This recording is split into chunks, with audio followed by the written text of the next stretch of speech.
주문, 피청구인 대통령 윤석열을 파면한다.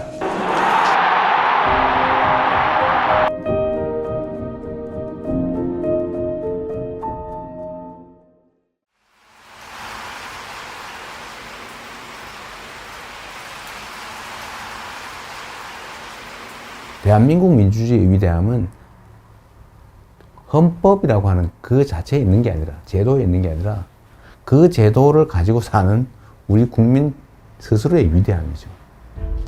억압을 하면 포기하고 좌절하고 굴복하는 게 아니라 결국 그걸 이겨내요.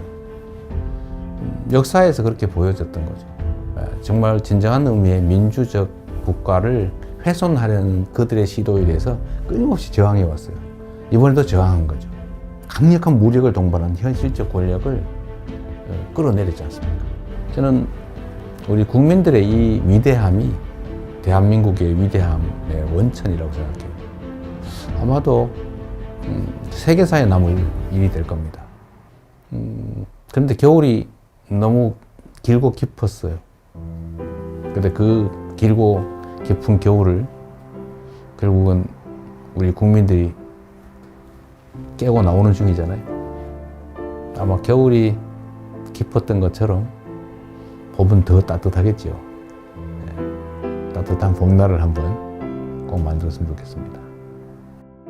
영원할 것 같던 그 겨울도 가고 이제 봄이 옵니다. 더 아름답고 더 따스한 봄을 우리의 두 손을 함께 잡고 함께 만들어 갑시다.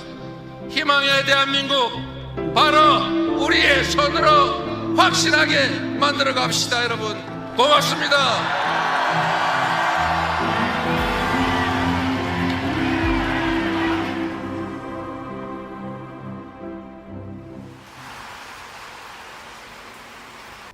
대립 갈등이 지금 아주 크죠. 그런데 그 원인은 뭐냐? 뭐 여러 가지가 있어요. 아주 근본적인 거는 경제적 이유입니다. 먹고 살기가 어려워져서 그래요. 세상 사는 게 힘들어서 그렇습니다. 그런데 왜 그러면 더 잘 살게 됐는데 왜 부족하게 됐냐? 편중됐기 때문이죠. 소위 양극화, 불평등, 격차. 이게 너무 커졌어요. 우리 사회가 총량으로는 과거보다는 더 많은 걸 가지고 있게 됐는데 개별적으로 보면 그게 너무 많이 한 군데 몰려 있습니다. 이게 이제 사실은 갈등의 원인이죠. 지금 우리 경제는 여러 면에서 일종의 사면초가 같은 상태 같습니다. 전 세계적으로 성장률 전체가 떨어지고 있어요. 그리고 경제는 사실 민간 영역만으로는 제대로 유지 발전되기 어려워요. 정부 영역의 역할이 중요한데 지금 거의 3년 동안 정부는 경제를 방치해뒀죠. 이제는 첨단 과학기술에 대한 투자가 중요한 시대가 됐습니다.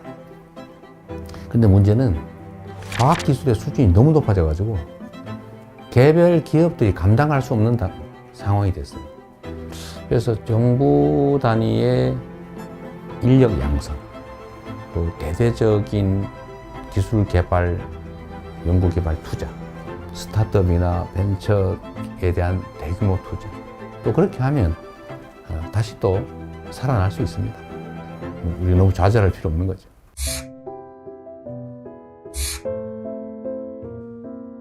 먹고 사는 문제가 가장 중요하다. 이거는 사실은 매우 기능적이고 물질적인 거예요. 고통스럽게 살지 않게 해줘야 한다. 잘 산다라고 하는 건 좀 달라요. 잘사니즘이라고 하면 좀 더 가치지향적이고 좀 정신적이고 고통 없는 삶을 넘어선 더 행복한 삶을 살 수 있는 세상을 만들자. 그런 거라고 봐주시면 되겠어요. 민생 살리는데 색깔이 무슨 의미입니까?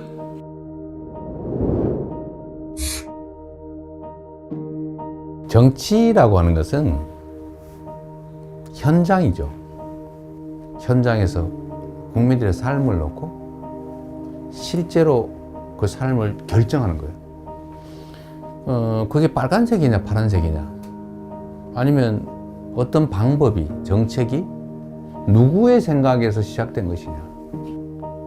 그건 특별한 의미가 없죠. 어떤 게 더 유용하고 어떤 게 더 필요하냐. 이게 최고의 기준이 되어야 된다. 제가 정한 원칙이 있어요. 대개의 공직자들의 태도를 보니까 중요하고 큰 일을 고민하느라고 작아 보이는 일들을 미뤄둬요. 그러니까 엄청나게 쌓여요. 공직자는 100만 명이 걸린 일이냐 100명이 걸린 일이냐 하면 이 10,000배로 중요한 일이라고 생각하지만 100명이 걸린 일조차도 그 100명은 목숨이 걸린 거예요. 그래서 모든 일이 다 중요하니 작고 쉽고 간단하게 보이는 일을 최대한 빨리 해치운다. 그것도 큰 일을 안 한 건 아니에요. 그건 그것대로 고심하고. 저는 제 업무 책상에 서류가 쌓여 있지 않아요. 안 쌓아 놓습니다.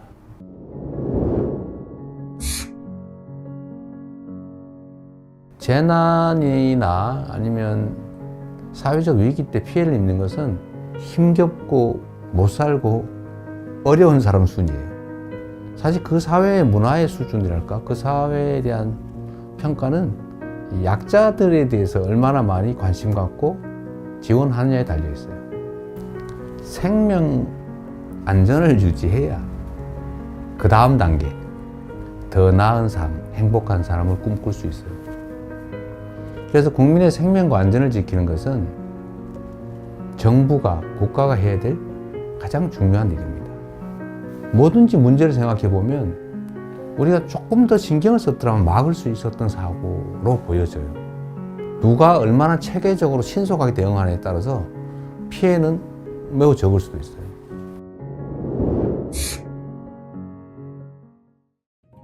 현실적으로 보면 우리가 한미동맹 매우 중요하고 또 한미일 협력 관계도 매우 중요하죠. 그 속에 일관되는 원칙은 대한민국의 국익이 최우선이다. 거기에 따라 판단하면 되겠죠. 경쟁할 영역은 경쟁하고 협력할 영역은 협력하고 또 서로 갈등할 영역은 잘 조정하는 거죠. 특히 이제는 국가 간 경쟁이 사실 기업 간 경쟁과 거의 같아졌습니다. 그래서 기업과 정부의 역할 분담, 협력이 정말로 중요해요. 특히 국제 경쟁에서는 반드시 필요한 부분입니다.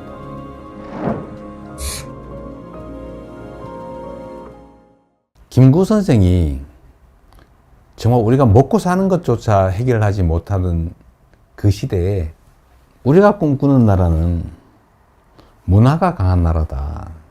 문화 강국 얘기를 하셨어요. 정말 저는 우리의 역량을 통찰한 정말 해안이었다. 지금 문화 영역에서는 정말 세계를 상당 부분 선도하고 있지 않습니까? 그럼 우리 K컬처, 한류라고 보통 부르지 않습니까? 근데 여기에 더해서 이제는 K민주주의, 아마 이번 2번에 걸친 촛불혁명, 빛의 혁명을 통해서 무혈의 평화혁명으로 현실 권력을 끌어내리는 세계사에 없는 이런 일들이 민주주의의 이름으로 이루어졌지 않습니까? 정말 위대한 민주주의의 힘을 보여준 거죠. 대한민국이 세계를 선도하는 여러 영역들이 있다고 봐요. 저는 이런 것들을 K 이니셔티브라고 좀 통칭하고 싶습니다. 우리가 비록 규모는 적지만 소프트 파워 측면에서는 세계를 여러 영역에서 선도할 수 있겠다는 생각이 들어요. 그런 나라 한번 꼭 만들어 보고 싶어요.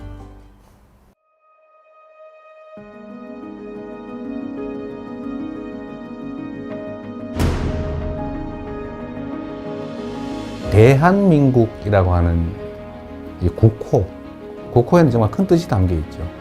민국, 국민의 나라, 민중의 나라. 이 민자는 백성이죠, 백성. 흰옷 입은 사람들, 평범한 사람들. 이 평범한 사람들의 나라. 그리고 작지만 큰 나라죠. 많은 사람이 희망을 가지고 행복한 삶을 꿈꾸는 그런 세상이 봄나라 아니겠어요? 진짜 대한민국을 만들고 싶습니다. 그냥 이름만 있는 대한민국이 아니라 진짜 대한민국. 그리고 그 대한민국은 대한국민이 만들어가는 거죠. 그 대한국민의 훌륭한 도구, 최고의 도구, 이재명이 되고 싶습니다.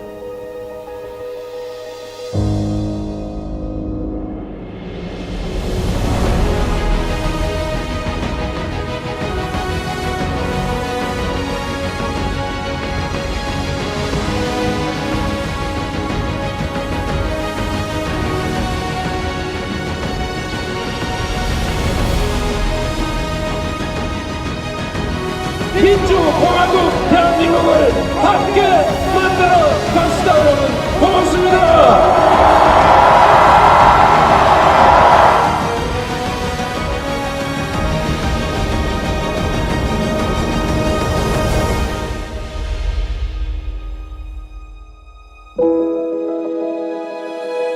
고맙습니다.